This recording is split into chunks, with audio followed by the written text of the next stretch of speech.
सूचना केवल हमारे विचार हैं, वित्तीय सलाह नहीं। निर्णय लेने से पहले खुद शोध करें। किसी भी लाभ या हानि के लिए हम उत्तरदायी नहीं हैं।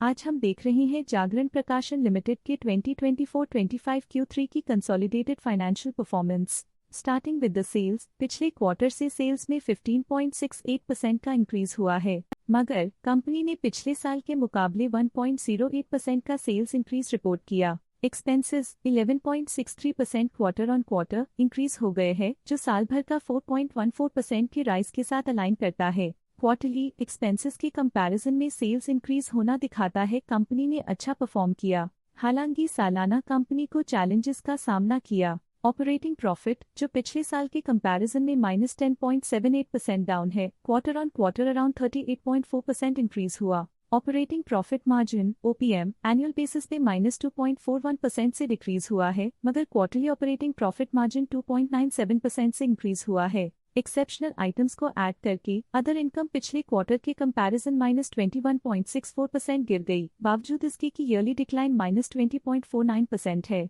इंटरेस्ट एक्सपेंसेस पिछले क्वार्टर से -0.19% डाउन हुआ, लेकिन ईयर ओवर ईयर डिक्रीज -15.97% है। डिप्रिशिएशन कॉस्ट में 0.93% का क्लाइन देखने को मिला और ईयरली बेसिस पे -3.09% का डिक्रीज देखने को मिला। Profit before tax annually -15.33% decrease हुआ, लेकिन प्रोसीडिंग क्वार्टर से 31.8% बढ़ा। इस साल कंपनी ने 24.35% टैक्स पे किया और क्वार्टरली कंपनी ने 23.7% टैक्स पे किया। नेट प्रॉफिट ने ईयर ऑन ईयर -14.64% का डिक्लाइन दिखाया, लेकिन लास्ट क्वार्टर से 50.59% का इंक्रीज हुआ है। इस क्वार्टर में कंपनी का परफॉर्मेंस काफी अच्छा रहा। वहीं अगर एनुअल एनालिसिस की बात करें तो साल के दौरान कंपनी का परफॉर्मेंस अच्छा नहीं रहा। नेगेटिव नेट प्रॉफिट का मतलब है कि कंपनी प्रॉफिट के कंपैरिजन में नुकसान उठा रही है। अर्निंग्स पर शेयर EPS ने ईयरली -15.04% का डिक्रीज देखा गया, लेकिन क्वार्टरली में 46.19% की बढ़ोतरी भी नजर आई।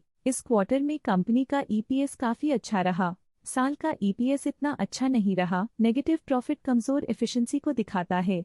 जागरण प्रकाशन लिमिटेड के फाइनेंशियल स्नैपशॉट को रिव्यू करते हुए कुछ मुख्य ट्रेंड्स सामने आए हैं, जो कंपनी की परफॉर्मेंस पे रोशनी डालते हैं। दिसंबर 2021 से दिसंबर 2024 तक जागरण प्रकाशन लिमिटेड की फाइनेंशियल जर्नी में सबसे पहले बात करते हैं सेल्स की। दिसंबर 2021 से दिसंबर 2024 तक जागरण प्रकाशन लिमिटेड की सेल्स में लगातार ग्रोथ देखी गई, जो 1597.74 करोड़ से बढ़कर 1916.77 करोड़ हो गई। ये कंसिस्टेंट ग्रोथ मार्केट कंडीशंस के पॉजिटिव इम्पैक्ट को दर्शाती है। अब बात करते हैं एक्सपेंसेस की। एक्सपेंसेस पिछले 4 सालों में 1232.8 करोड़ से बढ़कर 1578.94 करोड़ हो गए हैं। यहाँ सेल्स बढ़ रही हैं और एक्सपेंसेस भी बढ़ रहे हैं। बढ़ती सेल्स और एक्सपेंसेस ग्रोथ और इन्वेस्टमेंट को इंडिकेट करते हैं, पर सस्टेन प्रॉफिटेबिलिटी के लिए केयरफुल मैनेजमेंट जरूरी है। ऑपरेटिंग प्रॉफिट दिसंबर 2022 में 329.66 करोड़ के आसपास रहा और फिर 2024 में 337.84 करोड़ तक पहुंच गया। ये दर्शाती है कि कंपनी अपने ऑपरेशनल कॉस्ट को कंट्रोल में रखने में सफल रही है, लेकिन ग्रोथ को पुश करने में थोड़ा और एफर्ट लगाना होगा। नेट प्रॉफिट में फ्लक्चुएशंस भी देखी गई हैं, जो पिछले कुछ सालों में 226.24 से 182.17 करोड़ हो गया और इस साल 151.43 करोड़ हो गया।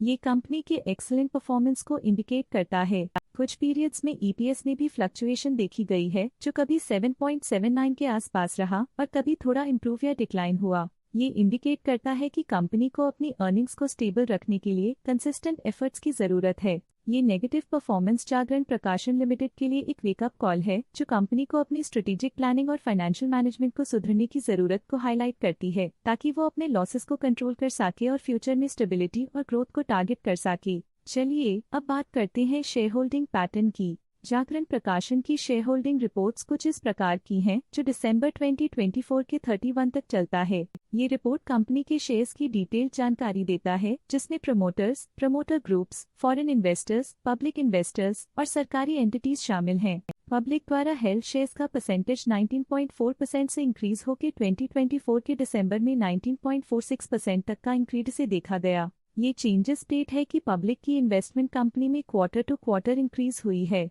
DII डोमेस्टिक इंस्टीट्यूशनल इन्वेस्टर्स ने अपना शेयर होल्डिंग सितंबर 2024 में 9.12% से दिसंबर 2024 में 9.16% तक इंक्रीज किया। ये बताता है कि डोमेस्टिक इंस्टीट्यूशंस ने कंपनी में अपना इंटरेस्ट 0.04% तक इंक्रीज किया है। फॉरेन इंस्टीट्यूशनल इन्वेस्टर्स के शेयर होल्डिंग में थोड़ा डिक्रीज आया 2024 के सितंबर से 2024 के दिसंबर में, जो दिखाता है कि फॉरेन इंस्टीट्यूशंस ने अपने स्टेक को क्वार्टर टू क्वार्टर -0.1 से डिक्रीज किया है, जिसे पता चलता है कि उन्होंने अपनी इन्वेस्टमेंट्स को पुल बैक किया है।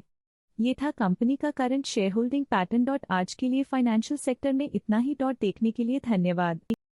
स्टॉक लेटेस्ट न्यूज अपडेट के लिए चैनल को सब्सक्राइब करें और वीडियो को लाइक एंड शेयर करें।